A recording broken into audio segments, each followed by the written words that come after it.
পড়ছিলাম যে পাখি মন বোঝে না, কলমে মুন্নি আক্তার প্রিয়া, পর্ব সংখ্যা ৯। বাইরে আজ এত বৃষ্টি, কবে যে এই আষাঢ় মাসটা শেষ হবে। আমি তাড়াহুড়ো করে আজ বের হয়ে গেছি।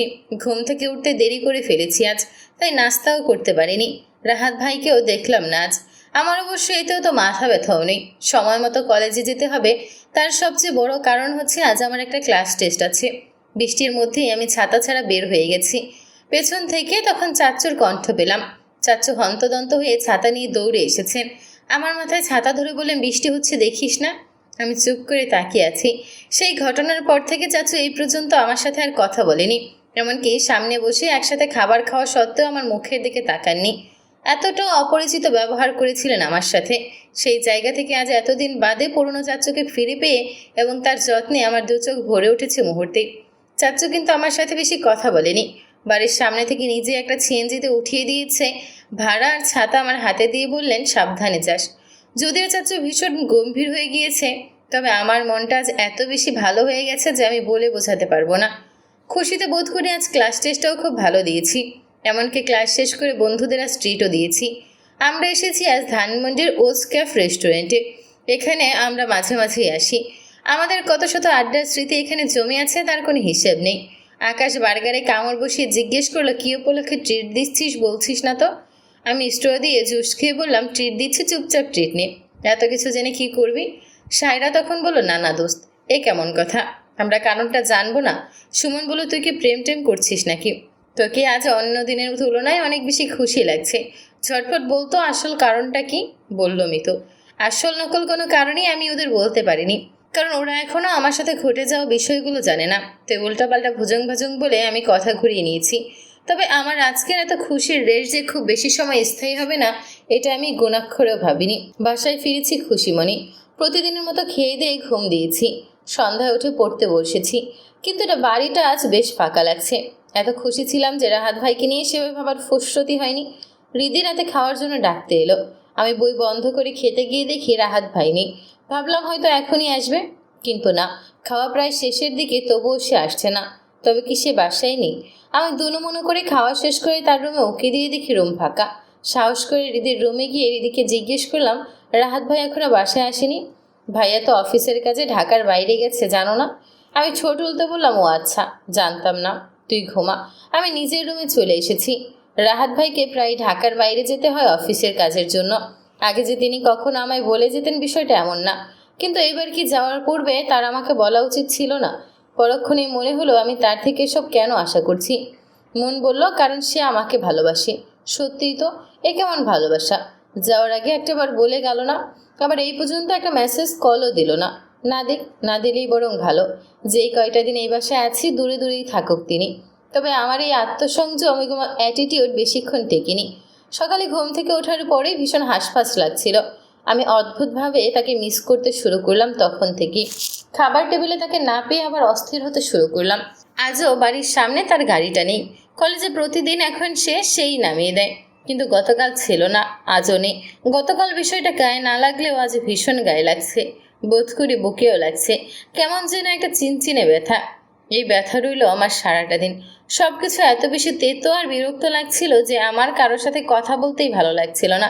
হাসাহাসি তো অনেক দূরের বিষয়। বাড়ি ফিরে আজ আমি খেতেও পারিনি, এমনকি ঘুমাতেও না। মনটা খুব ছটফট করছিল। মন চাচ্ছিল আমি নিজেই একবার কল করি, কিন্তু কে জানে কোন অভিমানে আমি সেই কলটাও করতে পারলাম না। তবে অধীর আগ্রহে অপেক্ষা করতে লাগলাম তার ফিরে আসার। সন্ধ্যায় পড়তে বসেছিলাম, কিন্তু পড়াশোনা কিছুই হচ্ছিল না। চোখ বইয়ের দিকে থাকলেও মন পড়েছিল রাহাত ভাইয়ের দিকে। হঠাৎ করে ফোনের মেসেজ টোন বেজে উঠল। আমি তড়িঘড়ি করে ফোন হাতে নিয়ে ভীষণ হতাশ হলাম। সিম কোম্পানি থেকে মেসেজ এসেছে। মন এখন যে আরো উতলা হতে লাগলো। অদ্ভুত, আমার এত কান্না পাচ্ছে কেন? নিচে গাড়ির শব্দ শুনে আমি দৌড়ে বারান্দায় গেলাম। অবশেষে তিনি এসেছেন, কিন্তু বারান্দায় গিয়ে দেখি ছোট চাচ্চুর গাড়ি। তার মানে তিনি আসেননি। এবার আর কান্না আসেনি, কান্না করেই ফেলেছি। এত বাজেভাবে আমি তার মায়ায় ফেসে গেছি তাহলে। এবার ফোনের রিংটোন বাজছে। আমি এক ছুটে দৌড় লাগালাম রুমে। আমাকে তো নাম্বারে সচরাচর কল করে না কেউ। বন্ধুরা সবাই অনলাইনেই কল করে। চাচ্চু আর চাচিমণিও তো বাড়িতে। তাহলে নিশ্চয়ই রাহাত ভাই কল করেছেন। সারাদিন পর তার এখন মনে পড়েছে আমার কথা। ফোন হাতে নিয়ে আমার হাসি হাসি মুখটায় অন্ধকার নেমে এলো। জিপের অফিস থেকে কল এসেছে। প্রকৃতি কি আজ মজা নিচ্ছে আমার সাথে? আমার দুঃখে খুব সুখ পাচ্ছে। আমার অবস্থা হঠাৎ করে নাজুক হয়ে গেলে যে আমার নাওয়া খাওয়া পড়া সব বন্ধ হয়ে গেল। হৃদিকে যে জিজ্ঞেস করব তিনি কবে আসবেন তাও লজ্জা পাচ্ছিলাম। ও পরে আবার কি না কি ভেবে বসে। এই যে আমি জানি তিনি আমাকে কল মেসেজ করছেন না, তবুও আমি ফোনে কোনো কল মেসেজ এলে আশা নিয়ে চেক করি যে তারই কোনো কল মেসেজ। হতাশ হব জেনেও গাড়ির শব্দ শুনলেই উদ্গ্রীব হয়ে বারান্দায় চলে যাই যে হয়তো তিনি এসেছেন। এভাবে হতাশ হতে হতে আমার মনে অভিমানের পাহাড় জমে গেছে। আমি এখন আশা করতেও ভয় পাচ্ছি। এটাও বুঝে গেছি যে তার সব অভিনয় ছিল, করুণা করেছে আমাকে। তাই বলে ভালোবাসার অভিনয় করার কি দরকার ছিল? আজ 3টা দিন ধরে আমার খাওয়া দাওয়ার কোনো ঠিক নেই। শরীর দুর্বল হয়ে গেছে। হৃদি জোর করে নিয়ে গেল খাওয়ার জন্য। আমি মনমরা হয়ে চুপচাপ খাবার নাড়াচাড়া করছি। আবার গাড়ির শব্দ হচ্ছে। ইচ্ছে তো করছে দৌড়ে গিয়ে দেখি, কিন্তু আমি জানি এবারও আমাকে হতাশ হতে হবে। মা, জলদি খেতে দাও তো, খুব খিদে পেয়েছে। আমি চমকে পেছনে তাকালাম। রাহাত ভাই এসেছেন। চাচিমণি বললেন, হাত মুখ ধুয়ে আয় আগে। আমি হঠাৎই যেন অনুভূতিহীন হয়ে গেছি। মাথা কাজ করছে না, তবে বুঝতে পারছি আমার মন ভীষণ খুশি হয়ে গেছে। প্লেটের মধ্যে প্রজাপতি উঠছে। হৃদি আর চাচ্চুর খাওয়া শেষ, ওরা চলে গেছে। আমি এখনও খাবার নাড়ছি। রাহাত ভাই একদম নির্বিকার ভঙ্গিতে খাচ্ছেন, আমার সাথে কোনো কথাও বলছেন না। চাচ্চু রুম থেকে চাচিমণিকে ডাকছিলেন বিধায় চাচিমণি রুমে গেলেন শুনতে। আমাকে বললেন টিস্যুর প্যাকেটটা ওকে দে। রাহাত ভাইয়ের খাওয়া শেষ। টিস্যু আমায় এদিকে। আমি টিস্যু এগিয়ে দিলাম তাকে। সে টিস্যু না নিয়ে আমার ওড়না দিয়ে হাত আর মুখ মুছে বললেন, সবাই শুয়ে পড়লে ছাদে এসো। আমাকে আর কিছু বলতে না দিয়ে তিনি চলে গেলেন। তবে আমার হোশ আসার সাথে সাথে তীব্র রাগ অভিমানও হলো। মানে একদম যাতা। 3 দিন কোনো খোঁজ খবর নাই, আর এখন এসে প্রেম দেখানো হচ্ছে যাব না আমি ছাদে। এবং সত্যি সত্যি আমি ছাদে যাইনি। রাত প্রায় 3টা হবে তখন। ঘুম মাত্র আসতে শুরু করেছে। দরজার কড়া নাড়ার শব্দ হলো তখন। আমি ভেতর থেকে জিজ্ঞেস করলাম কে। কোনো জবাব এলো না। আবার নক করার শব্দ হলো। 2বার, 3বার, 4বার। আমি বিরক্ত হয়ে দরজা খুলে দেখি রাহাত ভাই দাঁড়িয়ে আছেন। তিনি কোনো কিছু না বলে আমার হাত ধরে বারান্দায় নিয়ে গেলেন। জিজ্ঞেস করলেন, ছাদে আসতে বলেছিলাম, আসলে না কেন? কেন যাব?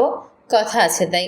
3 দিন যখন কথা বলার প্রয়োজন হয়নি, তখন এখনও কথা বলার প্রয়োজন আছে বলে তো আমার মনে হয় না। তিনি মুচকি হেসে বললেন, তুমি কি এতে কষ্ট পেয়েছো? কষ্ট পাবো কেন? তাহলে কি অভিমান করেছো? না। রাগ? কোনোটাই না। আমার তো মনে হচ্ছে 3টাই হয়েছে তোমার সাথে। আপনি রুম থেকে চলে যান। রুম থেকে বের করে কি হবে? মন থেকে তো আর বের করতে পারবে না। আপনি আমার মনে নেই, তার নমুনা তো দেখতেই পাচ্ছি। যাক, আমি তাহলে সাকসেস। মানে আমি ইচ্ছে করেই তোমাকে বলে যাইনি এবং কোনো যোগাযোগ করিনি। দেখতে চাচ্ছিলাম তুমি কোনো যোগাযোগ করো কিনা, তুমি অস্থির হও কি না আমার জন্য। যখন দেখলাম যোগাযোগ করছো না, তখন সত্যি খুব হতাশ হয়েছিলাম। কিন্তু এখন সামনে থেকে তোমার প্রতিক্রিয়া দেখে মনে আর কোনো দুঃখ হতাশা নেই। এখন আমিও জানি যে তুমিও আমাকে ভালোবাসো। আমি না বলতে যাব তার আগেই উনি আমার ঠোঁটের উপর আঙুল রেখে আমাকে চুপ করিয়ে দিয়ে বলেন, কোনো মিথ্যে বলতে হবে না। সত্যিটা তুমি না জানলেও আমি জানি। 3 দিন আমার নিজেরও খুব কষ্ট হচ্ছিল, কিন্তু এখন নিজেকে খুব হ্যাপি লাগছে। আমি তার হাতটা সরিয়ে দিলাম। তিনি পকেট থেকে প্রায় অর্ধমৃত একটা বেলি ফুলের গাছটা বের করে বললেন, সেই দুপুরে কিনেছিলাম, তাই শুকিয়ে গেছে। দেখি ঘুরে দাঁড়াও তো। কেন? তিনি কোনো উত্তর না দিয়ে আমাকে ঘুরে দাঁড় করালেন। এরপর গাছটাটি আমার চুলের বেনিতে সুন্দর করে পেঁচিয়ে আবার সামনে ঘুরিয়ে দাঁড় করালেন। বাচ্চাদের যেভাবে আদর করে গাল ধরা হয়, তিনি সেভাবেই আমার গাল ধরে বাম চোখ টিক দিয়ে সুরেলা কণ্ঠে 1 লাইন গান গাইলেন, এই ফাগুনি পূর্ণিমা রাতে চল পালায়ে যাই।